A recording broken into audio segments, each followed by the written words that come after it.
Welcome back to the Deep Dive.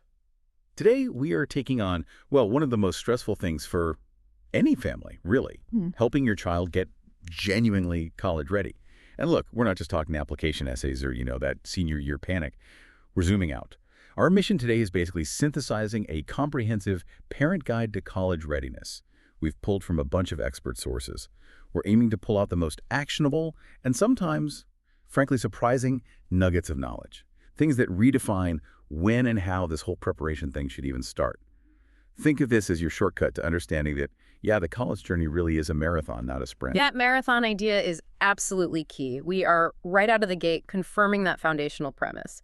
College readiness just isn't measured by grades alone. I mean, the data clearly shows it fundamentally revolves around developing the right mindset, the planning, and the support structure. The sources are completely clear that the real goal is long-term success. It's resilience, the ability to actually thrive once they step onto campus, not just get accepted. Yeah. Okay, let's unpack this then. If we agree it's a marathon, that first key takeaway from these guides has to be the starting line, right? We all kind of assume high school, maybe junior year. Yeah.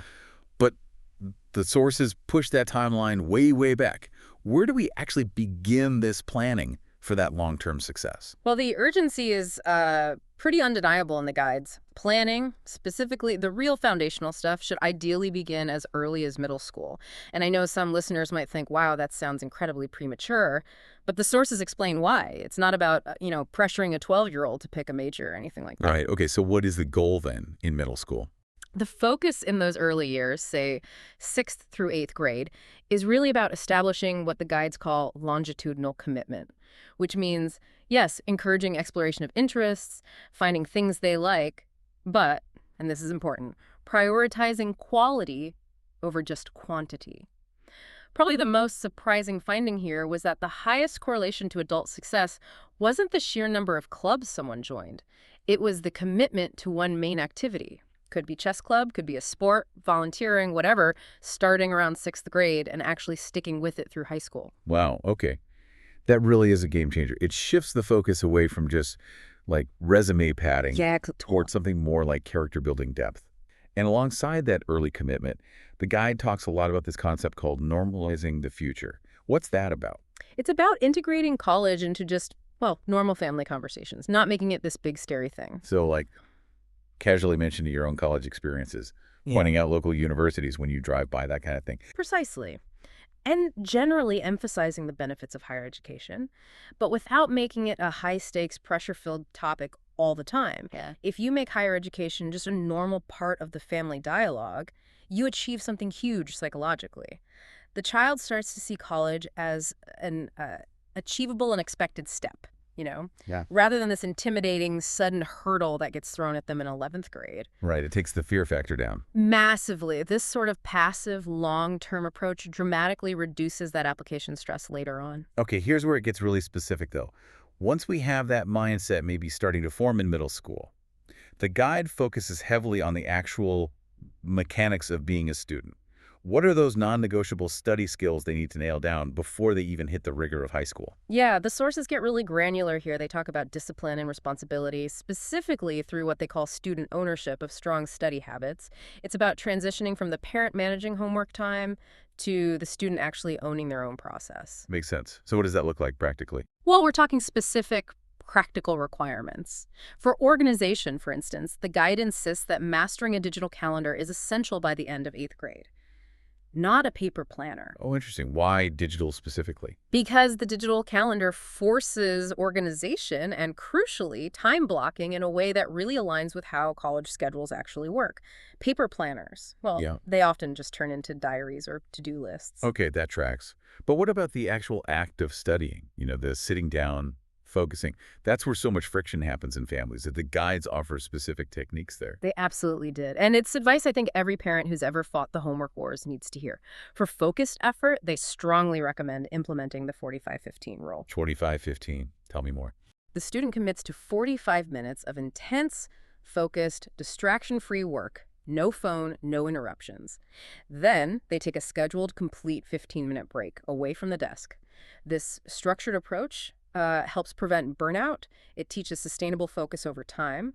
And critically, it models the kind of self-regulated scheduling they'll need in college, where you might have, say, a 3-hour gap between classes and need to hit the library effectively. I love that level of practical detail. Okay, so that's the mechanical side, the how-to of studying. But let's shift gears to the intellectual part. The sources treat critical thinking as like an equally high priority, and they define it very specifically. What are colleges really looking for beyond just memorizing facts? Right, they're looking for students who can analyze, evaluate, and importantly, challenge information. The source material actually defines critical thinking as the ability to move past just summarizing something Yeah. and into challenging its underlying assumptions. They want analysts, not just people who can regurgitate information. Okay, so if the parent's job is to try and foster this at home, what's the actionable advice?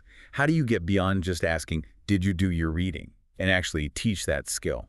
The main parent technique highlighted in the sources is something they call the Socratic shift. Socratic shift. Sounds academic. What does it mean in practice? It starts with encouraging them to read widely, sure, news, articles, challenging books, but the discussion afterwards is the key. Instead of asking, what did the main character do, you apply the Socratic shift. You ask open-ended questions that spark evaluation. Like what? Give me an example. Like, okay, if the author is arguing X, what's the strongest counterargument you can think of? And why might the author have ignored that? Or maybe, how might this historical event have turned out differently if just one key variable was changed? Ah, I see. So it forces them to think laterally, ethically. Exactly, which is precisely what college admissions committees are trying to gauge. They want to see that intellectual agility. That's fantastic.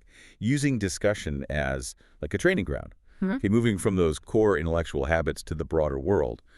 The guide really emphasizes the need for consistent parental involvement, but also external exploration. Now, hang on. Isn't intense parental involvement in high school sometimes seen as, well, counterproductive? Doesn't it promote dependency? That's a really great point, and the sources definitely anticipate that potential friction. Parental involvement in this context is defined more as showing the child that their education is a priority for the family.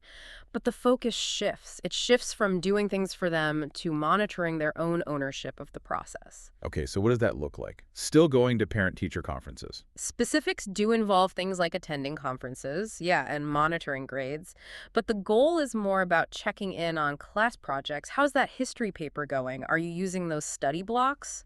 Not checking the class project for errors. Got it. You're ensuring consistency, making sure they're using the tools like the 45-15 rule. Right, rather than stepping in to rescue a falling grade at the last minute. It's about supporting their independence, not replacing it. And linking that monitoring to the future, the guide stresses career exploration. This feels really important for answering that perennial teenage question. Why do I even need to learn this? Absolutely.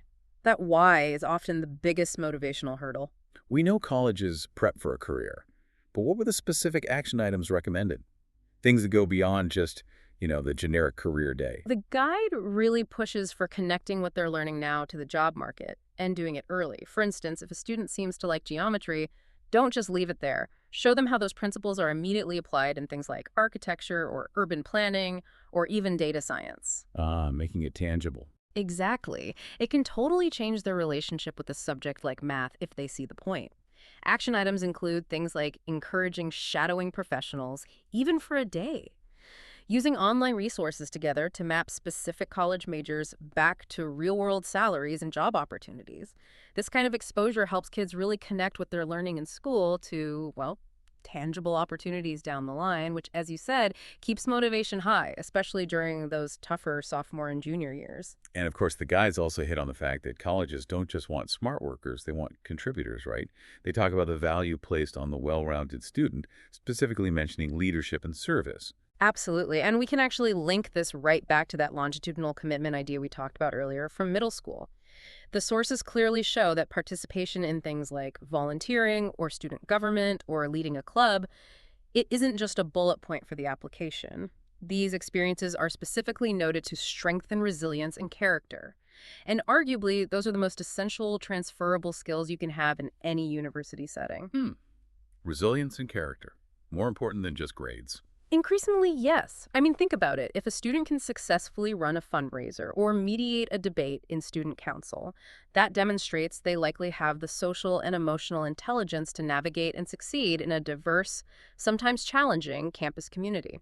And that is a major differentiator for admissions officers trying to build a class. Okay, this raises, well, the elephant in the room for many families. The practical reality of cost. We can focus on character and academics all day long, but that financial bridge, it has to be crossed. How does the guide suggest approaching financial planning without, you know, crushing a child's ambition to aim for a great school? Yeah, that balance is absolutely crucial. The sources stress that conversations about the cost of college simply must start early, ideally right alongside the academic planning.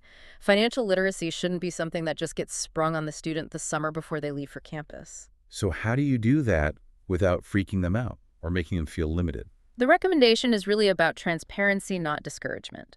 The key action steps for parents are pretty clear. Researching scholarships, grants, and savings plans together as a family activity, understanding the mechanics of, say, the FSA process or how a 529 savings plan works when you tackle that together, it turns the financial challenge into a shared family goal rather than some secret source of stress or shame.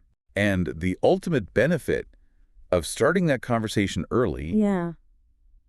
it ties right back into the readiness and even their mental health, doesn't it? Exactly. The primary benefit stated over and over in the guide is that helping the child understand financial responsibility actually reduces stress later. And it opens more opportunities for their education because they understand the landscape. When students are actually involved in applying for grants or understanding tuition bills, they become much more invested in their own education and, frankly, less stressed by the big, unknown financial burden. Wow. Okay, that was a tremendous deep dive. We've covered a lot of ground, moving way past the sort of common sense advice you usually hear. We've distilled this strategy down into, what, 4 pretty specific phases, all focused on succeeding in that college marathon. So just to quickly summarize the most surprising shifts we found, college readiness, believe it or not, starts back in middle school with that longitudinal commitment to a single activity. Core skills require mastering really specific techniques, like that 45-15 study rule, and getting comfortable with digital organization early. Intellectual growth hinges on parents making that Socratic shift in conversations. And the whole thing is supported by early financial transparency and exploring careers in a way that links schoolwork to the real job market. It really does all come back to that initial trinity you mentioned: mindset, planning, and support. And tying this all back to the character development piece we discussed. The source material explicitly stresses that leadership and service are these key elements that build genuine confidence and resilience. And honestly, these are the traits that admissions officers and, frankly, future employers too, are increasingly finding to be more predictive of long-term success than just a high GPA alone. Right. So maybe we leave you, the listener, with this provocative thought. If the ultimate goal truly is helping your child thrive, not just get accepted, but thrive, how might focusing more intentionally on character development through things like service and leadership, how might that change the way you measure success, maybe compared to focusing primarily on test scores and transcripts? Something to think about. Yeah. Yeah. But we definitely encourage you to maybe start that focused conversation today.